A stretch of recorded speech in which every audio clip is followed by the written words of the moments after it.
அருகே இருப்பதனால் இரவுக்கு தெரியாத பகலுக்கு புரியாத பொழுதொன்று நீ காட்டினாய்.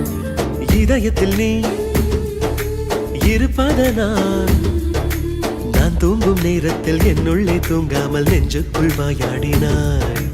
கண்ணாடி நீ கடிகாரம் நான் உன்னுள்ளே ஓடோடி வாழ்வேன். காதல் எனும் கடுதாசி நீ என்றென்றும் அன்புடன் நான்